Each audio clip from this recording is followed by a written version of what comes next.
Assalamualaikum warahmatullahi wabarakatuh. Bismillahirrahmanirrahim. Eh, Selamat pagi, siang, sore atau malam, Mbak Kinkin. Kami dari kelompok pertemuan 12 metode penelitian kuantitatif. Kami membahas alat ukur, kuesioner, pengukuran, validitas, dan reliabilitas.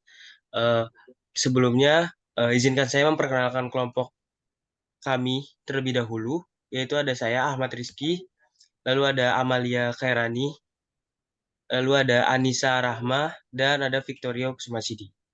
Kita next.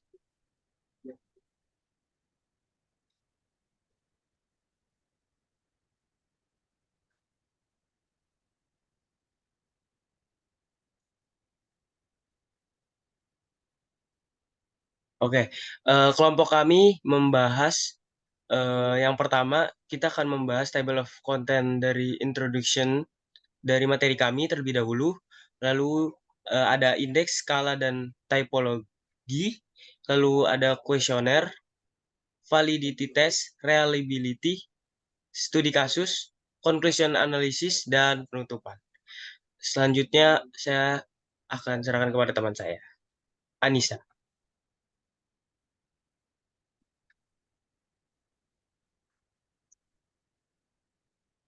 Baik, terima kasih Rizky.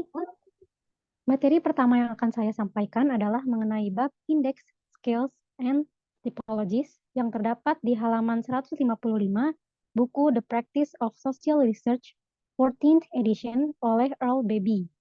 Nah, indeks adalah suatu tipe pengukuran yang merangkum dan mengurutkan beberapa observasi yang spesifik dan menampilkan kembali dalam suatu bentuk dimensi yang lebih umum. Nah, sedangkan skala adalah suatu tipe pengukuran yang terdiri dari beberapa hal yang memiliki struktur yang logis di antaranya. Apa sih persamaan antara indeks dan skala? Nah, adapun persamaan dari kedua hal tersebut adalah ukuran ordinal yang disusun untuk mengurutkan responden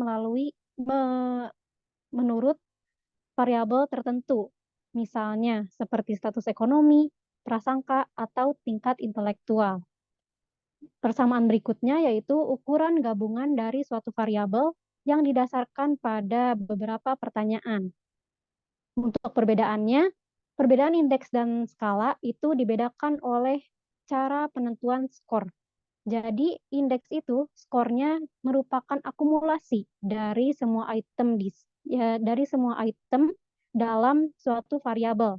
Sedangkan untuk skala, skornya dihitung dari pada si pola-pola atribut dari setiap nilai variabel.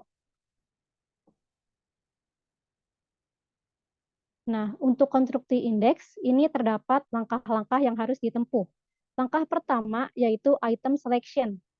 Langkah pertama dalam membuat indeks adalah memilih item untuk indeks yang dibuat untuk mengukur beberapa variabel. Beberapa kriteria untuk memilih item ini adalah yaitu face validity, yang artinya kesesuaian antara instrumen dengan variabel. Lalu ada undimensionality, yaitu mengukur hanya dari satu dimensi dari sebuah konsep. Lalu ada general or specific, dan yang terakhir yaitu ada variance. Langkah kedua yaitu examination of empirical relationship. Nah, jika dua item empiris terkait satu sama lain, artinya masing-masing mencerminkan variabel yang sama. Dan mungkin kedua item tersebut termasuk dalam indeks yang sama juga. Terdapat dua hubungan antar item. Yang pertama yaitu bivariate relationship, dan yang kedua yaitu multivariate relationship among items. Langkah ketiga yaitu scoring index. Nah, menentukan skor untuk respon tertentu sehingga menciptakan ukuran gabungan tunggal dari beberapa item. Ada dua langkah yang harus dilakukan. Yang pertama yaitu memutuskan kisaran yang diinginkan dari nilai indeks. Lalu langkah yang kedua yaitu menentukan posisi sebenarnya dari skor untuk setiap respon tertentu. Langkah keempat yaitu handling missing data.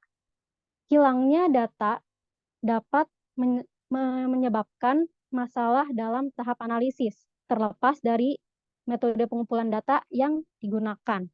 Ada 3 cara untuk menangani hal ini. Cara yang pertama yaitu, jika ada sedikit kasus dengan data yang hilang, kita dapat mengecualikannya dari pembuatan indeks dan analisis. Cara yang kedua, memiliki alasan untuk data yang hilang sebagai salah satu tanggapan yang tersedia. Dan yang terakhir atau yang ketiga, yaitu menganalisis data yang hilang dengan hati-hati dapat menghasilkan interpretasi maknanya. Materi selanjutnya akan dijelaskan oleh rekan saya, Victorio.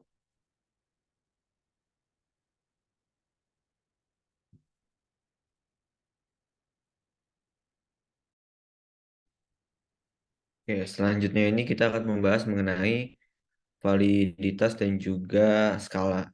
Jadi yang pertama ini ada indeks validasi ya. Untuk menunjukkan keberhasilan, kita harus menunjukkan bahwa indeks tersebut valid. Mengikuti logika dasar validasi, kami berasumsi bahwa indeks memberikan ukuran beberapa variabel. Lalu yang kedua, itu ada validasi eksternal. Nah, validitas eksternal adalah salah satu tujuan utama peneliti yang ingin menemukan hubungan sebab akibat yang andai dalam penelitian kualitatif. Ketika penelitian memiliki validitas, hasilnya dapat digunakan dengan orang lain dalam situasi atau tempat yang berbeda. Lalu yang ketiga adalah indeks buruk versus validator buruk. Nah, di dalam situasi ini kita harus memilih antara dua kemungkinan. Yang pertama, indeks tidak cukup mengukur variabel yang bersangkutan, atau yang kedua, item validasinya dilakukan tidak cukup mengukur variabel, dengan demikian tidak memberikan pengujian indeks yang memadai. Oke, boleh di next slide.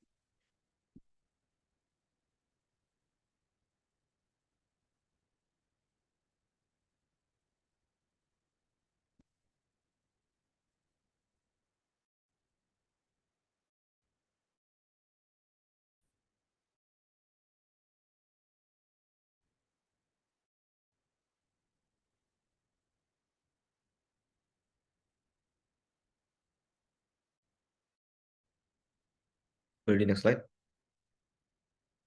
Oke, sudah. Oke, selanjutnya adalah skala konstruksi. Konstruksi atau kita ke bagian skala. Jadi yang skala konstruksi pada sebenarnya mencakup seluruh proses penyusunan skala, mulai dari pembuatan item sampai dengan pengujian properti psikometris skala tersebut. Nah, konstruksi skala ini dilakukan ketika tidak ada skala yang eksis variabel yang ingin diteliti. Lalu selanjutnya adalah skala Truston.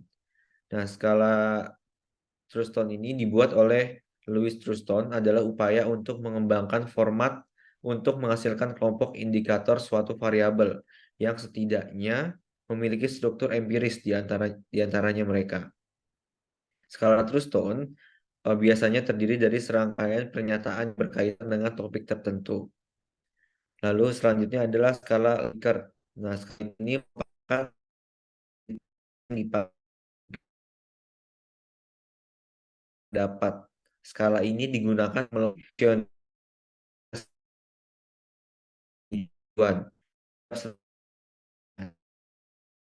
Slide.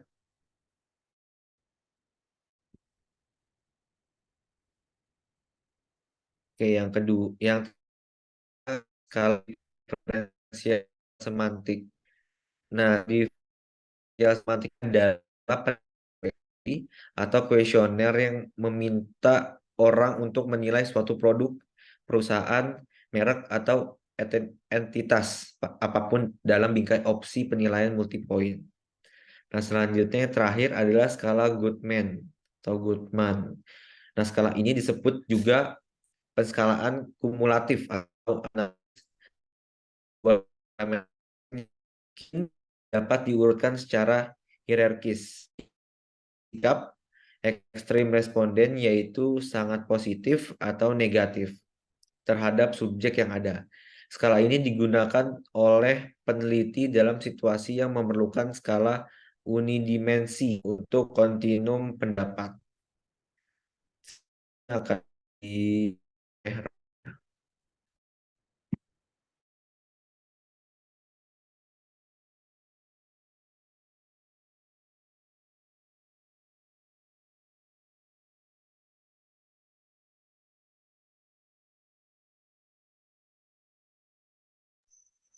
selanjutnya yaitu ada questionnaire construction.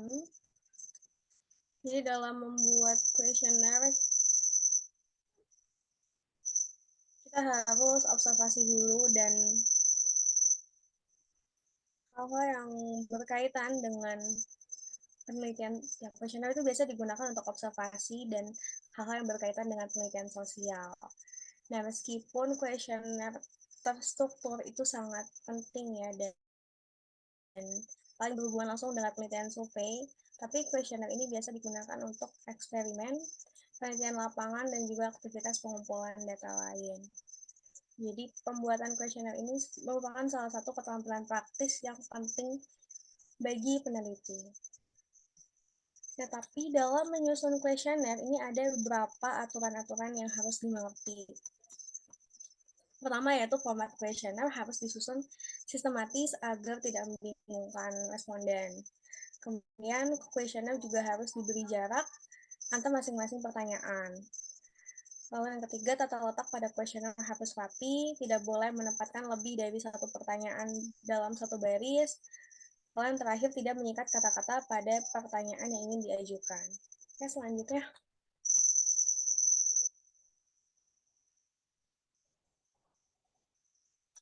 Nah, di sini ada 3 format responden, format for responden. Jadi ada 3 opsi yang bisa digunakan para peneliti untuk membuat format questionnaire. Yang pertama itu ada matrix questionnaire. Jadi matrix questionnaire ini adalah questionnaire yang berbentuk seperti skala Likert. Jadi biasanya ada 5 pilihan, ya sangat setuju, setuju, tidak setuju, ragu-ragu begitu. Ini kalau kita membuat matrix questionnaire, jangan lupa untuk memberikan arahan dan petunjuk yang jelas. Jadi para responden itu jadinya lebih mudah paham dan kita bisa ngasih opsi gitu, menandai opsi tersebut sesuai dengan pertanyaan yang tersedia pada questionnaire. Lalu yang kedua ada circle questionnaire. Circle questionnaire atau biasa kita sebut itu sebagai format berbentuk lingkaran. Jadi jenis pertanyaannya ini kita bisa lingkari dan bisa tandai juga. Kemudian ada rectangular format. Ini yang opsinya biasa kotak-kotak. Jangan lupa kalau kita membuat opsi kotak-kotak, sesuaikan jarak antar opsinya biar lebih terlihat rapi dan para responden yang ngisi juga lebih jelas ngisinya. Oke, next.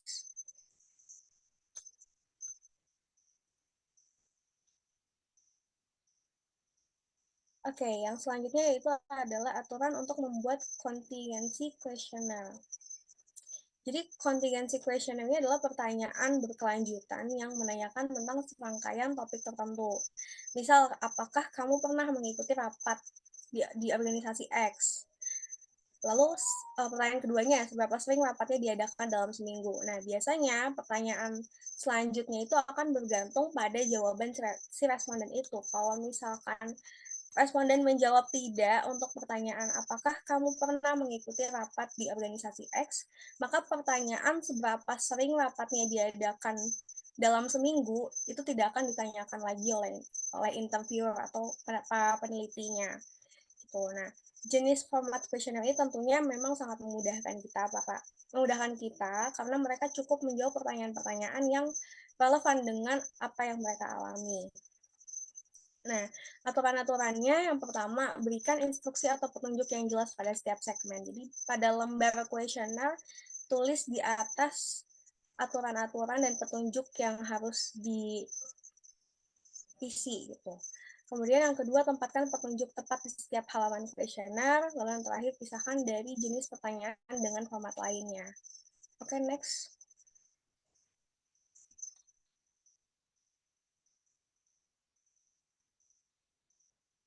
Oke, selanjutnya ada ordering item in questionnaire. Jadi dalam membuat kuesioner kita juga harus mengurutkan pertanyaan-pertanyaan yang akan ditanyakan.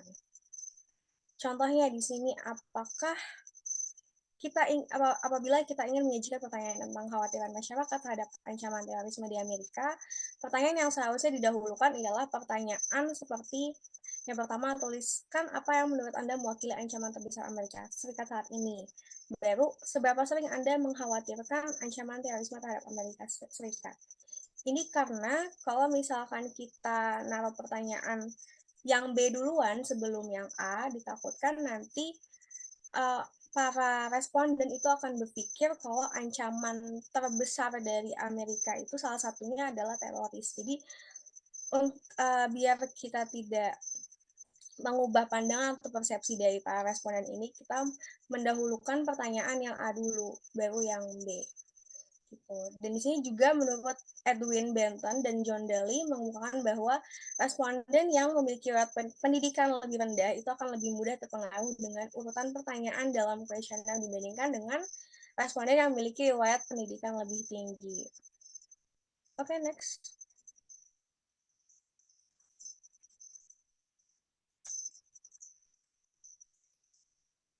Oke, ini yang lebih jelasnya ya, rules-nya adalah membuat kuesioner. Yang pertama tadi menggunakan instruksi yang jelas, sertakan petunjuk dan instruksi yang jelas gitu, tata cara seperti apa, metode pengisiannya seperti apa, lalu menggunakan pengantar dengan detail dan jelas. Jelaskan tujuan dari pertanyaan-pertanyaan yang terdapat pada kuesioner tersebut. Tujuan ditanyakan pertanyaan ini apa, maksudnya seperti apa, lalu berikan instruksi khusus gitu, sertakan petunjuk untuk format atau jenis pertanyaan yang tidak biasa atau eksklusif atau mungkin pertanyaan-pertanyaan yang sensitif yang memerlukan pemahaman mendalam bagi para responden.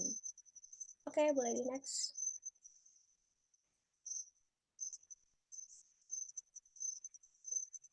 Oke, selanjutnya ada pre-testing questionnaire. Nah, untuk meminimalisir kesalahan, kita peneliti juga bisa untuk melakukan pre-testing atau melakukan questionnaire awal sebelum menyebarkan questionnaire gitu, untuk melihat situasi dan keadaan para responden saat mengisi questionnaire yang akan dibagikan. Oke, next.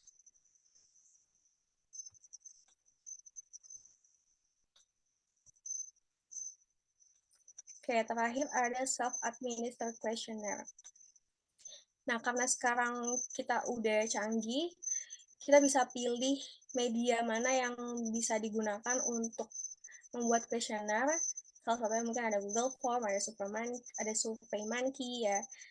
Jangan lupa untuk mempertimbangkan kendala atau resiko terkecil ketika menggunakan metode tersebut, khususnya bagi para responden yang mudah diakses, yang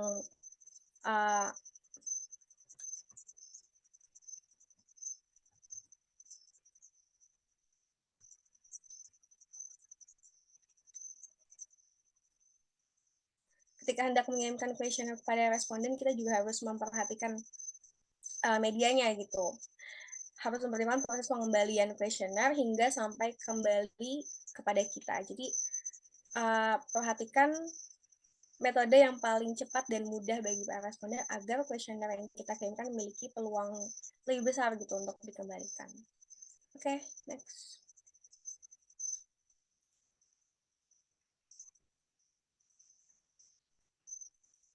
Ini ya, udah tadi sama menggunakan instruksi yang jelas, menggunakan pengantar dengan detail, lalu memberikan instruksi khusus. Oke, boleh di next.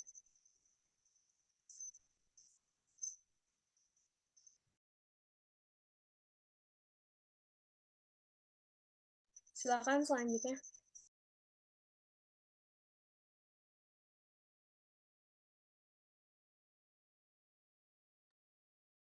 Oke, baik. Selanjutnya itu ada validity test. Ini yang isinya gitu ibaratnya dari ini kita salah satu isinya juga. Jadi validity itu apa sih? Validitas itu adalah penelitian. Eh, penelitian yang sejauh mana gitu, suatu instrumen penelitian yang benar-benar mengukur apa yang akan diukur gitu. Seperti itu. Eh, nah, teknik validasi ini tuh menurut buku dapat dibagi menjadi 4 kategori. Boleh di next.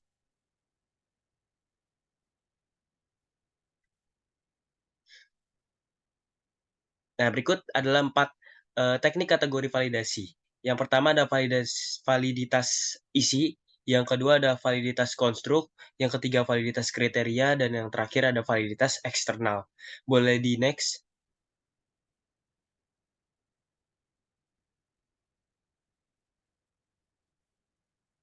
Oke, selain ada validitas, kita juga ada reliability atau reliabilitas. Eh, Reliabilitas itu apa sih? Reliabilitas itu kurang lebih sama seperti validity, tapi ini adalah lebih ke konsistensi hasil dari penelitian. Apabila diulang tuh dengan cara yang sama, jenis reliabilitas itu dapat dibedakan menjadi 2. Kalau tadi ada 4, kalau reliability-nya ada 2 aja. Yang pertama yaitu internal dan yang kedua ada eksternal. Boleh di next.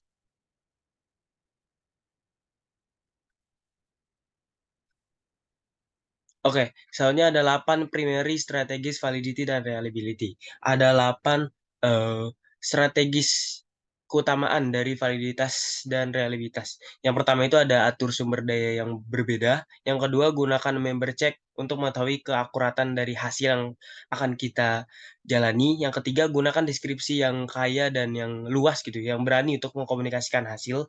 Yang keempat ada mengklarifikasi eh, bias atau tujuan kita yang dibawa ke dalam penelitian oleh para peneliti atau para pencari penelitian seperti kita mungkin.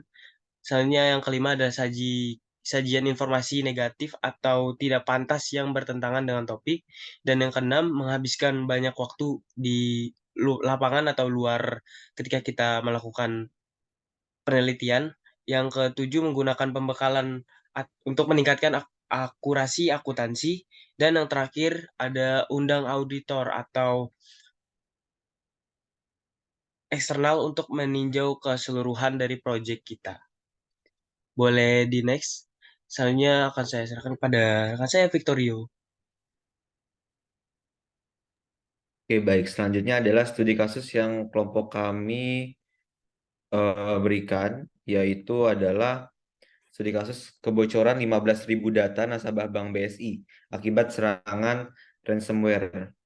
Nah, kira-kira kenapa sih bisa terjadi? Jadi, BSI diduga telah menjadi target serangan ransomware oleh kelompok hacker Lockbit 3.0 pada Senin 8 Mei 2023. Dalam insiden ini, 1,5 terabyte data nasabah dokumen finansial, dokumen legal, perjanjian kerahasiaan, serta password akses internal dan layanan perusahaan berhasil dicuri. Nah, jadi dalam menghadapi insiden ini, apa sih harus dilakukan? Jadi langkah-langkah konkret yang perlu diambil termasuk memberikan notifikasi pada subjek data dalam waktu yang tepat, lalu memastikan pemulihan yang efektif, serta melakukan evaluasi dan investigasi oleh otoritas terkait. Nah, mungkin itu saja studi kasus yang dapat kami jabarkan. Selanjutnya akan dijelaskan oleh rekan saya.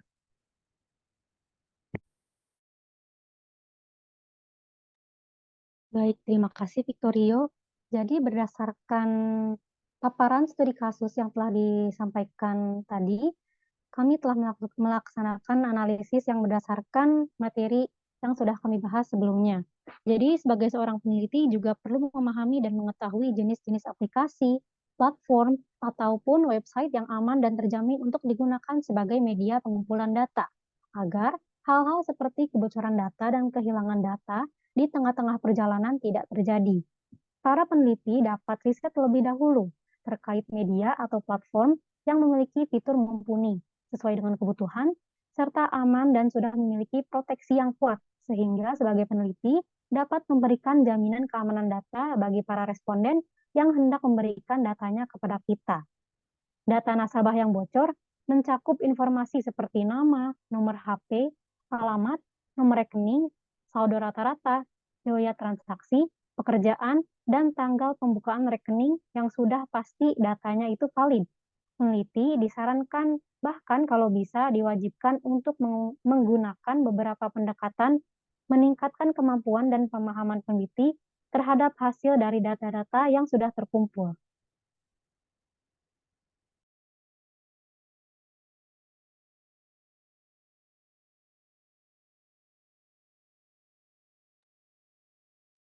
Oke, baik. Mungkin itu saja yang kelompok kami dapat jelaskan mengenai alat ukur pengukuran validation dan alat ukur kuesioner pengukuran validitas dan reliabilitas.